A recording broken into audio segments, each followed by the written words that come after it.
Hey folks, what's up? So, no videos in a long time. That doesn't mean I haven't recorded any. I actually have recorded quite a few videos. The only thing is that I never upload them, and by the time I get around to uploading them, the information in them is already irrelevant. So, I'm hoping to have good news, although this probably won't take place until sometime well into August, the end of August, even beginning of September. But I also have a lot of news. This is going to be a lengthy video, which is kind of par for the course anytime I upload a video. So, first bit of news. You really can't tell by looking behind me. I really don't even think you've seen me in this room. I don't remember if I've uploaded a video. I haven't looked. It was me in this room. But I'm in the middle of packing. And not just me, the entire house. We're having to move again. And it became an incredibly stressful time from May until the end of June.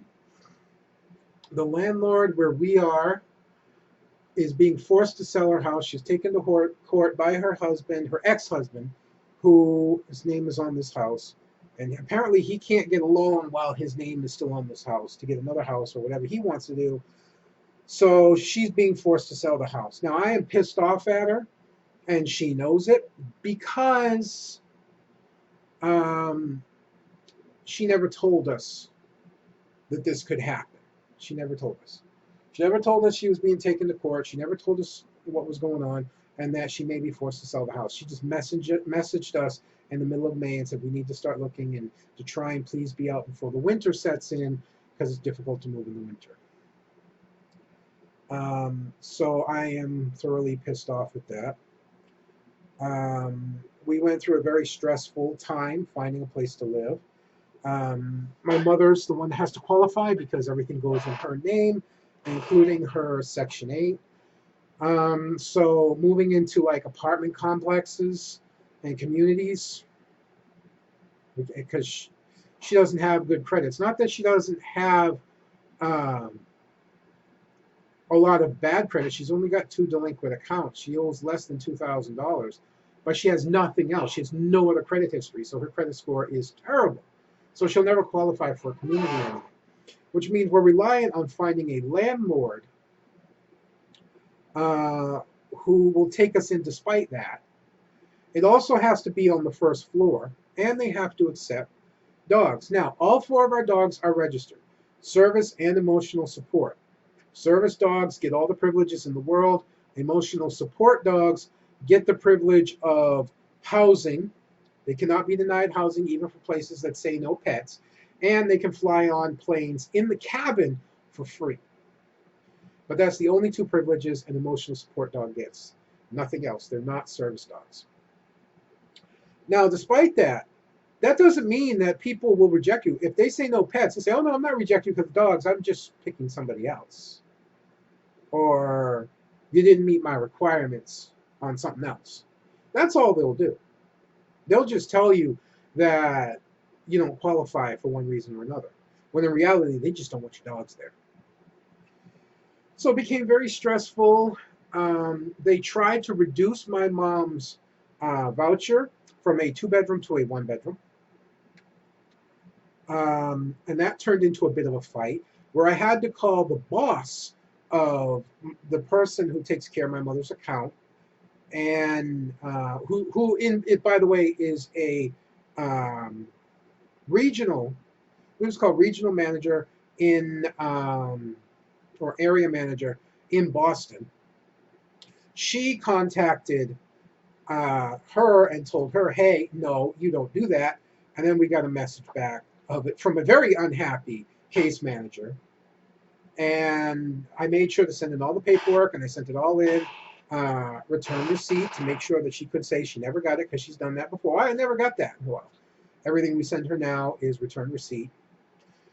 And we got the 2-bedroom back. Well, one thing about housing and things like this and agencies like this is they will not volunteer information to you for any reason.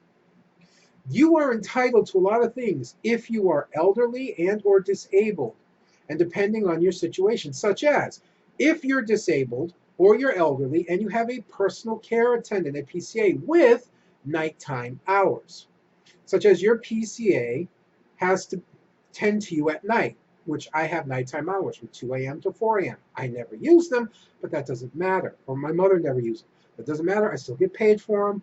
I have to make sure to check on my mother around that time, see if she's okay, back to sleep.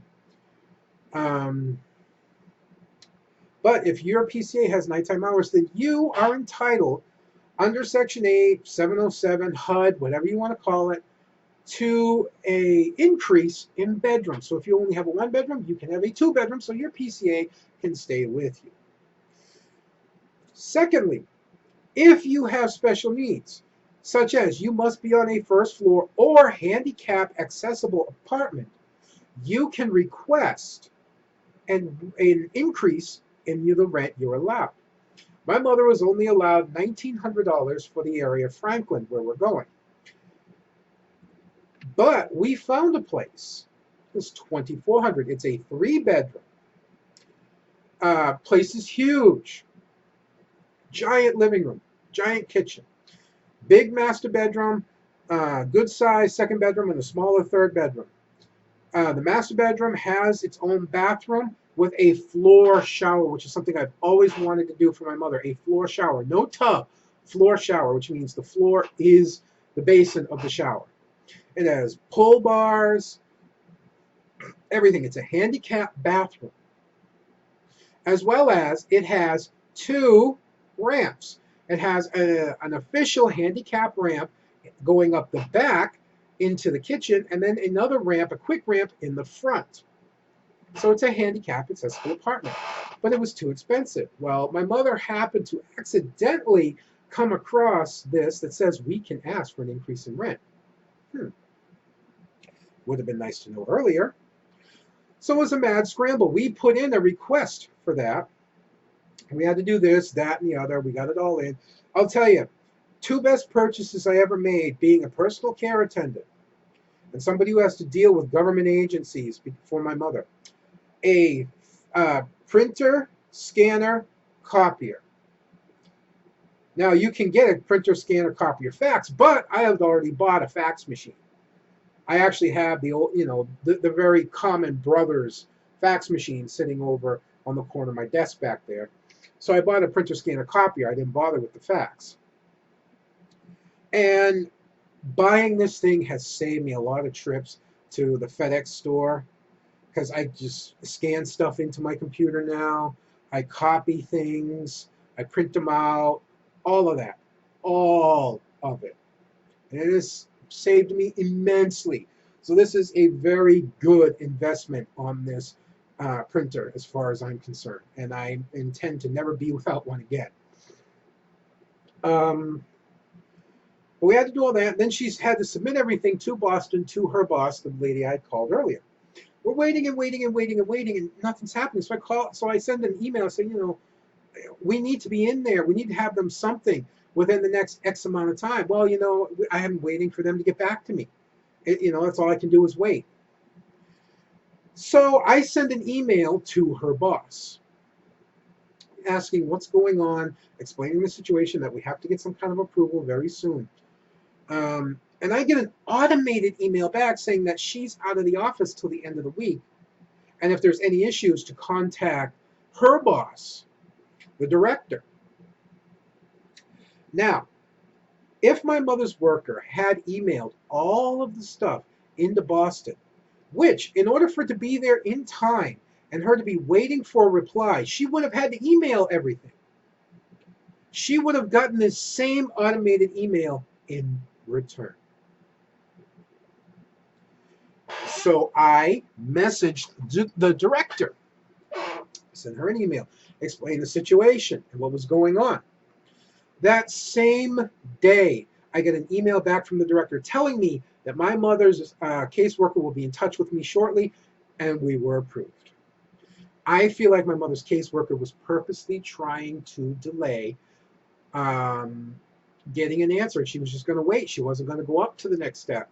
And if that had happened, we would have lost this apartment. We were approved for that. It was a mad dash. It was a mad scramble with a little bit of a lucky break, and we got it. The lucky break was nobody else was interested in the apartment. It was just us. And they wanted somebody in there by the 1st. They're not getting somebody in there by the 1st. We're moving in on the 15th. That's all we could do. That was the best that could be done with housing and everything else. So, that being said, with that lucky break, the apartment's ours, and we are moving in on the 15th. Like I said, I've got the house somewhere between, I want to say around three, I want to say somewhere between half and 3/4 packed. There's still a fair bit to be packed, but a lot of it can't be packed until the last week and even the last couple days. I've already rented the U-Haul. I am renting the biggest U-Haul available, the 26-foot truck. I doubt we'll even fill half of it, but I'd rather have too much truck than not enough truck, which is what happened the last move. When the movers came, they brought the 12-foot, 14-foot, I think it was the 14-foot. It's supposed to be a one-bedroom apartment, but the thing is, even though we lived in the one-bedroom apartment, we were using it as 2 bedrooms. So we had all of the living room stuff, my mother's bedroom stuff, and my bedroom stuff. And their truck was too small. The only thing that saved us is so that my mother and us, my mother, myself, and the dogs, and all of that could actually make the trip because we didn't have a car. I rented a budget truck. I legitimately rented a budget truck just to use. And it turned out we used a quarter at least, if not a bit more, of my truck because their truck was too small. So there's that. I've hired movers. I'm gonna have 3 movers for 4 hours. That should be more than enough to pack everything up. They're gonna come a little early and help pack up what's left. And then I'm gonna hire cleaners. I'm just waiting to get some. I have plenty of money in the bank. It hurt. I had to put out $2,400 as a security deposit. That was the security deposit, $2,400 each. But the fact I could just take that out of my bank and still be very well okay in my bank account, I'm very proud of that. That was a very big testament in my eyes to how far I've come from where I was. Because if we had to make payments like we did this place, we'd have never gotten that apartment. She would never have agreed to that. So, all that said, we're going to have 3 movers for 4 hours. That's to load and unload. And unloading always goes faster than loading. Once you know all the boxes and stuff, and then they can just pack them up. And then the big stuff they just got to put in the appropriate rooms. That's it. And I've already been rest assured that if it goes over 4 hours, we'll work on it. I don't mind paying a little bit more if they'll have a little bit of extra money. Man, there's a lot to talk about.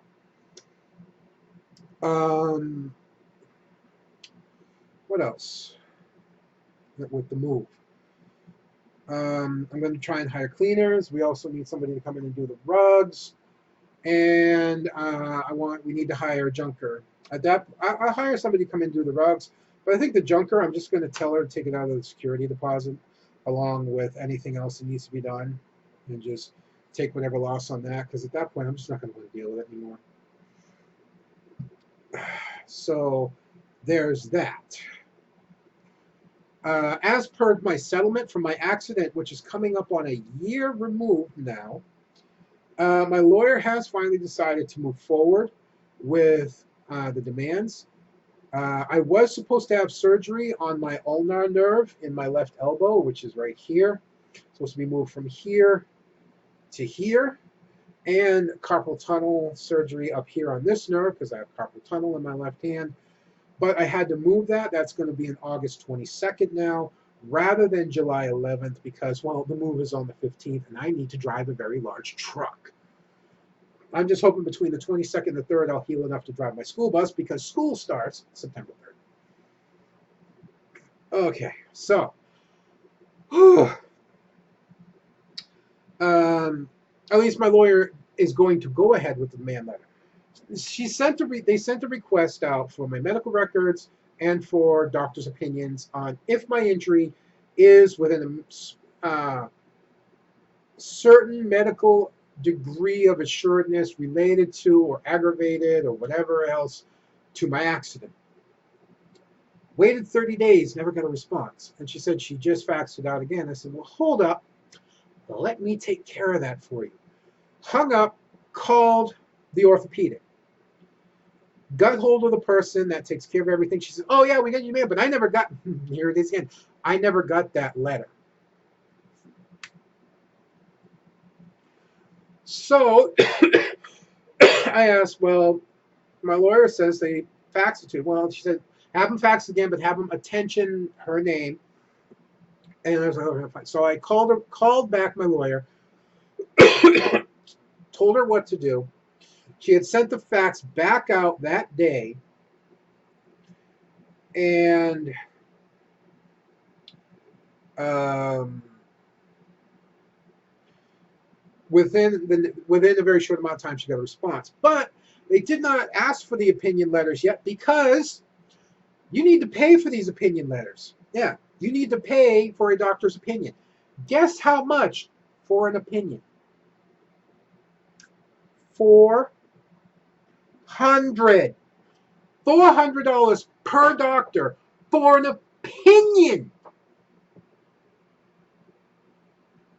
So I have to pay $800 out of my settlements for these doctors to say yes, basically. So by now she should have the letter. I'm going to call tomorrow, hopefully everyone in his office, because it's a long weekend this weekend. So I'm going to call tomorrow, follow up on that, see if anything has been gotten, and where they're going to go with that. I was hoping to have some kind of a settlement by the beginning of August, but it doesn't look like that's going to happen. It would be nice if it did, but I don't think it's going to.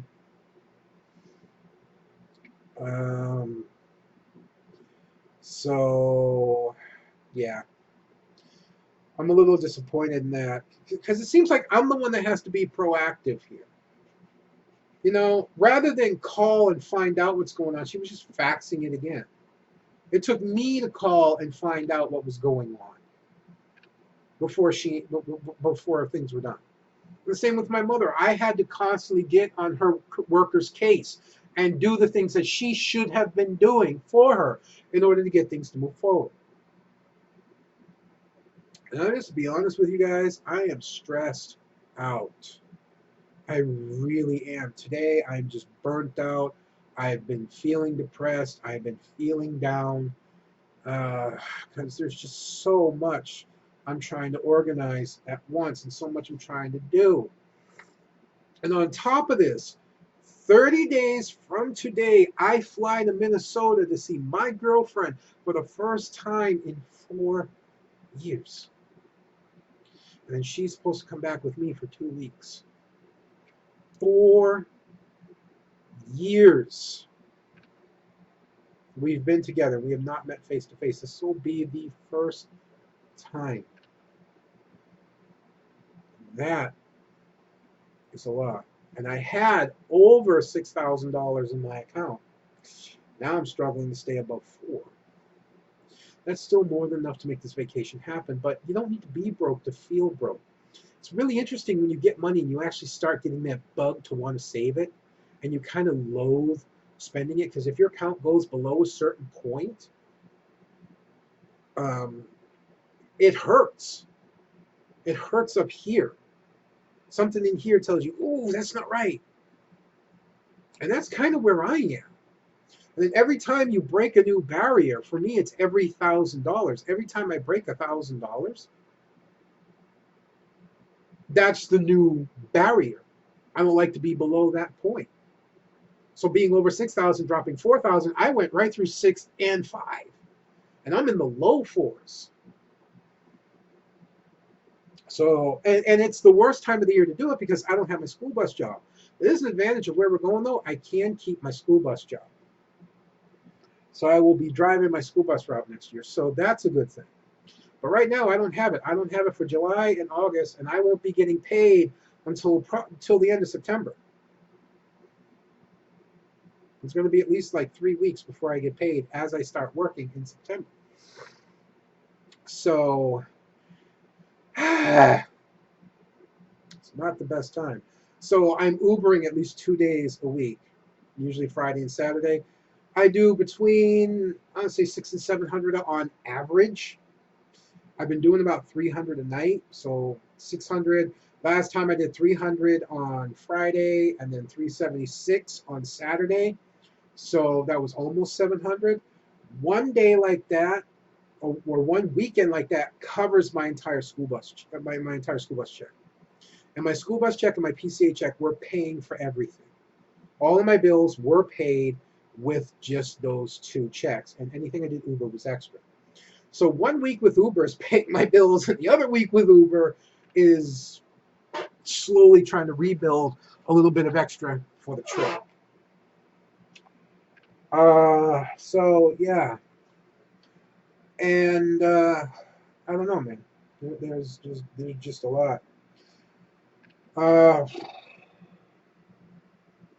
I've already got all the flights paid for. My flight there, our flight back to her to where she is. Well, not everything, and my flight back to Massachusetts. The rental car that I'm going to have for the 3 days that I'm there is paid for. I don't have a rental car for the return yet. I'm going to wait until a few days before I fly out to get her. So I'm only going to need the rental car 1 or 2 days at most. Probably just one, 24 hours. Drive, land, pick up the car, drive her down, drive back. I'm going to stay in a hotel somewhere around the airport, get up early. Something like that. I'm not sure. And then that's all paid for. The only thing I've got to pay for that isn't is the resort. I have the reserve from August 2nd to August 5th. I'm checking out on the 5th. That's not paid for. That's going to be $300, $100 a night. But I keep losing my train of thought because there's so much going on. If you hear noises or whirring or anything, I got my fan on. I've got my AC on. It's a big room. It helps cool things off faster. So I've got to pay for that. And of course, any food or anything I need down there, gas and whatnot, I got to pay for as well. Plus, I got to make sure there's enough food here for me, my girlfriend, and my mother, as well as I'm intending to take my girlfriend out at least 2 or 3 times while she's here. I want to take her to see the Blue Man Group. I'd like to take her on I'll probably combine into one, a general trip into Boston for the day. We'll go do a few things in Boston and end it with a Blue Man Group show at night and then come home. And then I'd like to take her out locally to a lot of the local things that you can do around here in the summer, miniature golf course, a couple other things that are around here. Maybe take her to the, I don't know if I want to go to the Franklin Park Zoo. There's a nice zoo up in Canton that you can go to. There's a couple places can go and check out some pretty cool stuff. I might, I don't know at my weight how much I'd fit. I probably wouldn't. I'm still probably too big at 320. So maybe not this year, maybe next year. Not 320, 330. I'll get back to that. Next year, I hope I'm foreshadowing where I'll be in the trip. I'll take her to Six Flags New England because I'd love to go, but I doubt I'll be able to ride much at 300 plus pounds at Six Flags. I'm still kind of big. But yeah, let me touch on that. I am 331 pounds today. I have been struggling for the past month, pretty much, in the 331 to 333. I'm back and forth between 331 and 333. I have yet to get below the 331, and I'm a little bit irked today because the past 2 days has been 331 pounds exactly, 331.0. So it's like, come on, get down here, I'm trying. I'm struggling food-wise again. I'm doing better than when I was before the sleeve. I tried to eat healthy, a lot of protein, no sugar, low fat, all that. But if you start eating too much of that, it doesn't matter what you eat. It's still going to get you fat. So I am trying. I work out 3 to 5 times a week doing yoga. I do my best. The workout's still difficult for me, even though I've lost a lot of weight since starting it. I've got quite a ways to go, and I'm hoping to keep going within the next year. I would like to be. I was hoping to break into the 320 mark by my birthday. Obviously, that didn't happen, so I'm hoping to break down into the 320s before I fly, with the goal of being that I can latch a seatbelt, an airline seatbelt, onto me without an extender. That's the hope. Trying to think if there's anything else. There is. I probably just can't think of it. Um, what else? What else? What else? I honestly can't think of it right now. Oh, July 21st, I am going to Lowell here in Mass to see Ring of Honor for the first time. Um, Ring of Honor is what I want to call a third rung, not third rate, third rung. Um, Indie wrestling promotion. You may ask, well, what do you mean third rung? What's the difference between third rung and third rate? Third rate would be, to me, like you go and see in the gymnasiums, where there's like 25 people that come out to see it. The little tiny, tiny, tiny independent places. Third rung means you have WWE right now that's on the top rung. For as much as it's struggling and as poor as it's doing in comparison to its heyday, it's still on the top rung.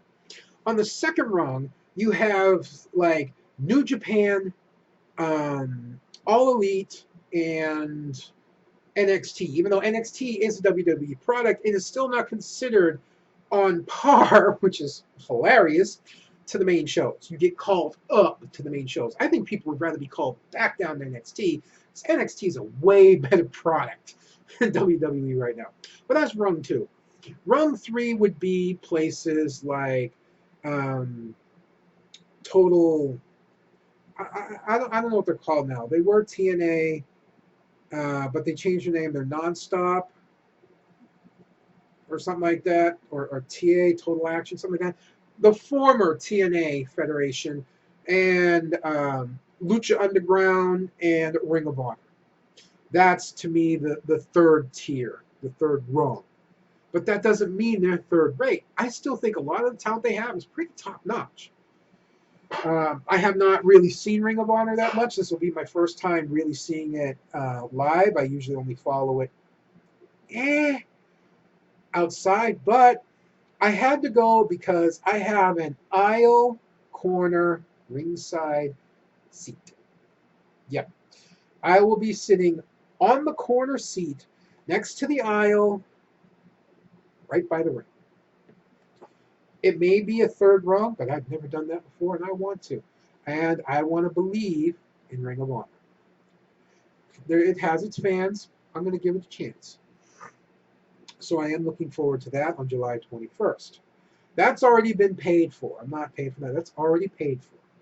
That was paid for a while ago, before we were told we had to move. So I am looking forward to that.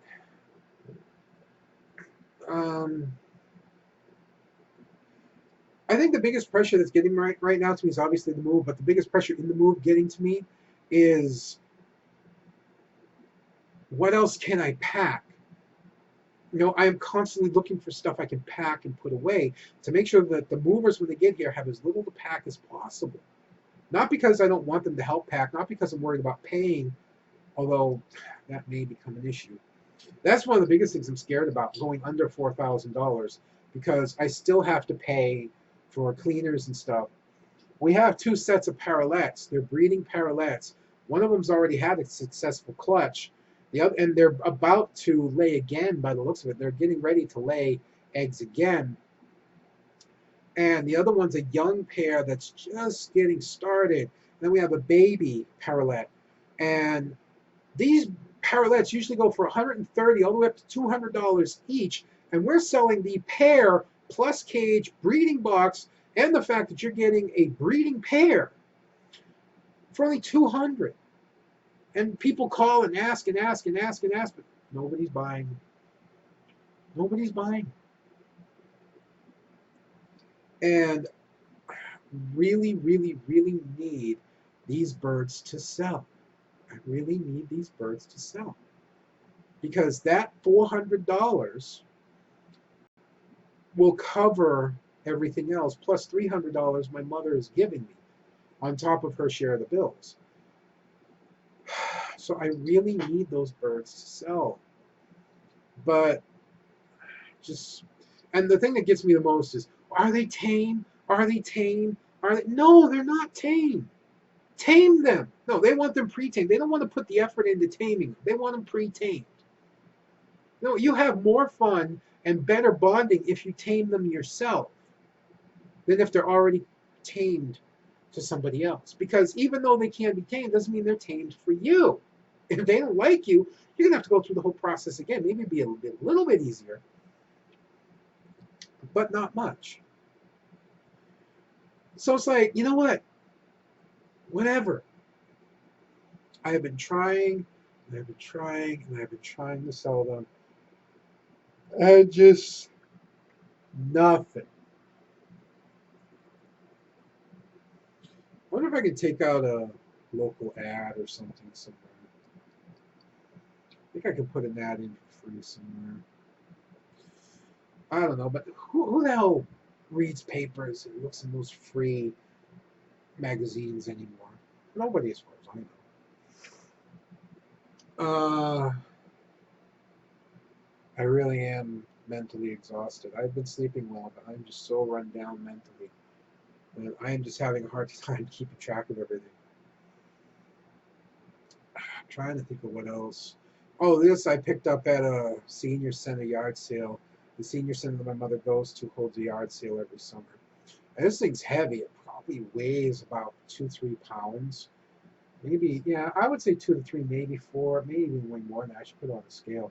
It's really hard to tell how much something condensed, something small like this really weighs. It may feel like it weighs a lot, but it actually doesn't weigh as much as you would think. Like, if I pick up my dog Bella, she feels very, very lightweight. This feels heavier than her. She's 7 pounds. But her 7 pounds is spread out over her entire body, which is very tall and light. Where this is just very condensed. I believe this is actually black and white marble. So, I don't know, this probably weighs between 2 and 5 pounds is the closest I get to it. And it's become my new, when I get stressed out, I start doing things with it like this. Or just holding it and kind of like doing this with it. I'm going to drop it on my head or something someday. But until then, I just really like the look of it.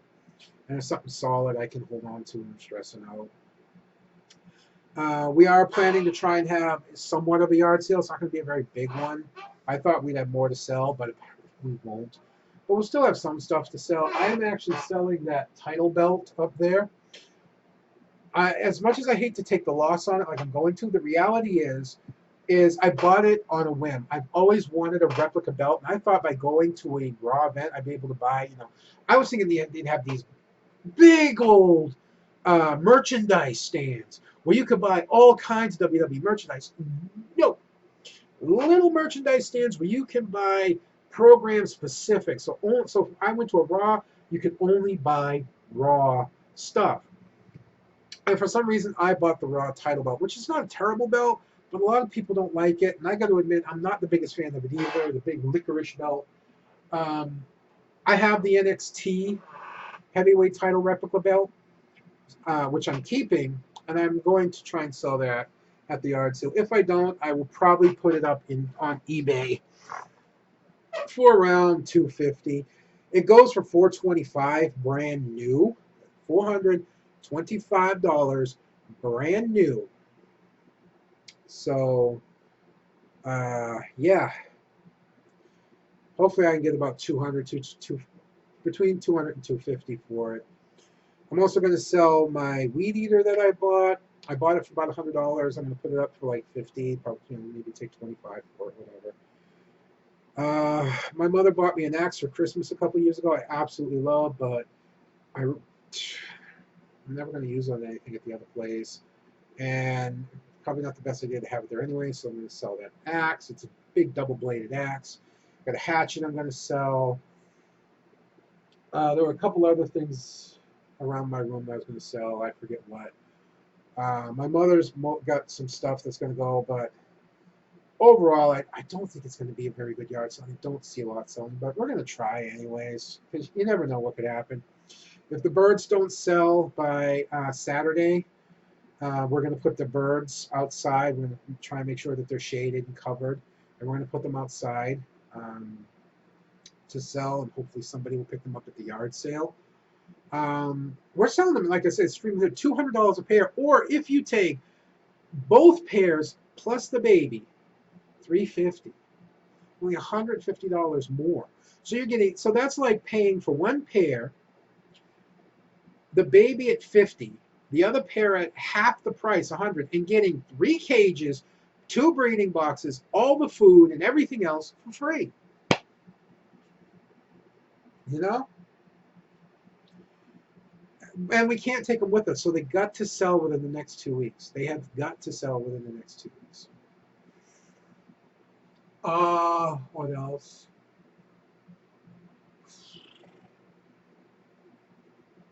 I'm trying to think. Oh yeah, I'm tired. Oh, right, duh. I'm gonna need a new desk or table or whatever when I get there. That's a given. I don't know what I'm gonna use right away. I'm gonna try and get something. Either I'll find something and go and get it, or buy it, whatever. Um, but I might actually finally start getting back into uploading again, because I will finally have 2 monitors. My old computer finally, I didn't give up. I think the video card broke. You know, the video card might have died. Could be anything. I'm not going to try and fix it again. Instead, I just paid to get my mother a secondhand refurbished laptop. It's more powerful than whatever she'll need. Um, so I'm taking the monitor that she bought for that computer. She's giving it to me. I'm going to set it up on this computer and finally have a dual monitor set up. So not only will that mean that I can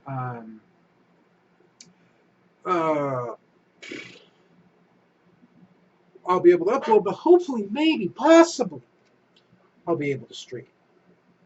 So I've always wanted a second monitor to stream on so I could have the chat up should anyone ever come into chat. So I'm going to try, and yes, I'm going to try and make Euro Truck. I think I know why my controller didn't work, so I'm going to try and make Euro Truck and American Truck work again. I really do like those games. They're games I can just always turn to and just do and enjoy and get lost in. So I'm going to try and make those work, but I'm going to do other things as well. Hearthstone, maybe a World of Tanks replay if I have a decent game. Could be anything on there. So, yeah, that's really what I want to do again. I want to try and get back into that. I'm going to be very busy. Like I said, something like that probably won't happen until after my girlfriend goes back. So it would be after August 19th sometime. Probably after August 22nd, which is my surgery. So it's not going to be for a while. But I will have the second monitor to make that happen. So I am really looking forward to that. And another thing is, when I do get my settlement, I am getting virtual reality. When I get my settlement, there are several things I want to do. I want to try and put some money away to save, but I'm going to look into either paying off my car and keeping it, or trading my car in and getting like even a used car, even something that's 1 to 2 years old with less than 30,000 miles on it. I should be able to get fairly cheap depending on what it is. Minivans usually go pretty decently. I mean, I was going to get a 2016 minivan with less than 30,000 miles on it for about $16,000. So I may be able to do something like that. And I really wouldn't mind doing something like that. Because I want something with space. I want to sit up. I don't care if it's a minivan. I'm not somebody who cares about that. Minivan, crossover, SUV, something like that, preferably with 4-wheel drive, then I'm just up. I don't like sitting down like I am. And I'm not a sedan guy. I need something bigger. So that's what I really want to do. So I am going to look into doing that. I also want to get a new computer. This one is a little bit more than a year old. Still very powerful, but I would like to get one that's at least SLI and just maybe buy the computer of my dreams if I have enough money. not quite of my dreams. Maybe not the top end, but you know, one or two steps down from top end. Because like the top end video cards go for like $1,000 each or something like that. It's just no. But I will go for the next step down. And you know, a really powerful processor, really good, you know, a full memory bank, and you know, good cooling, and get a big solid state drive as the main drive, and then a couple big storage drives after that. And then I can use this guy as my streaming computer. I know there's a way to set up two computers, one to do your streaming and one to one to do your streaming and one to you actually play on, so that your streaming doesn't clash with your game. So that's a possibility. But regardless of what I do, I'm getting a VR set. I'm going to get the Oculus Rift, which is probably the best deal right now. Things could change. But I want to get things like Beat Saber. I want to get things like virtual reality, just because I'm a bit of a tech nerd. And I really like the idea. Beat Saber would actually help me if I stick with it. You know, it's not quite exercise, but it gets you moving. It gets you up there and doing stuff where I'd normally be sitting in a chair. And I think I'd really enjoy it. And I think it would be absolutely hilarious to watch me do it if I were to record it and Twitch stream it. So, or stream it or upload it to YouTube. I think it would be fun. So, yeah. I think that's about everything that's going on. I can't think of much else. Well, one thing I want to do is I want to go to Florida with my son. I actually want to visit my dad at his house and see everything down there. Maybe go to Disney World or Disneyland. Not Disney, Disney World. Disneyland's in California. Go to Disney World just once in my life. Go to Disney World. I also have a friend in Florida, Linksy, who I want to go and visit. I'd love to see her in her house because she's got a zoo in her house. And I'm not. I mean, she's got lizards and spiders and snakes, chickens, dogs, various parrots and birds, and all kinds of animals. So I'd love to go and see her, just to visit. But we'll see. We'll see what happens, because I also want to put money away. I want to tuck as much money away as I can. Maybe put it in like a CD or something, to where it can earn some interest. I don't know. I don't know right now. I'll cross those bridges when I get there. But I'll tell you guys, I'm exhausted. I'm exhausted, and the stress is making me depressed. I can actually feel my heart right now, just doing my chest.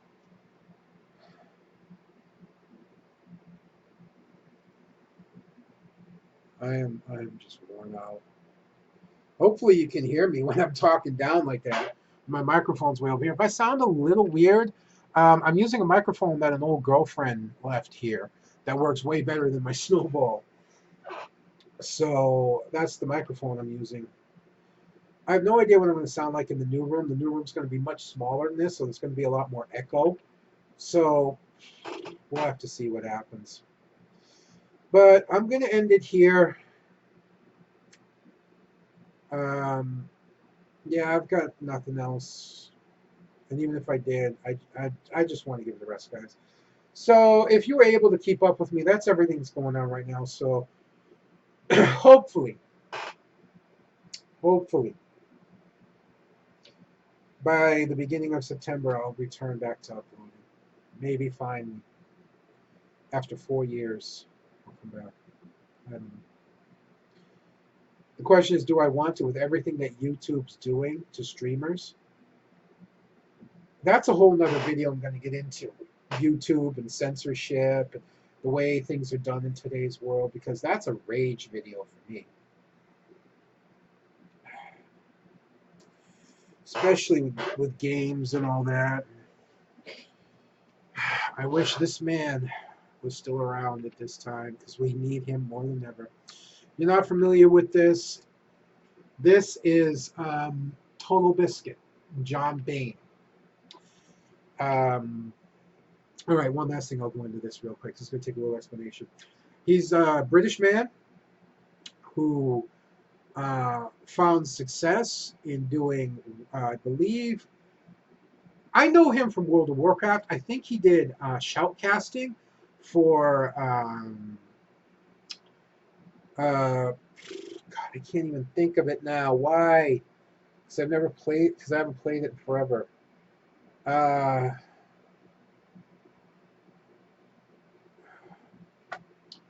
Great. Now I've got to go and look this up.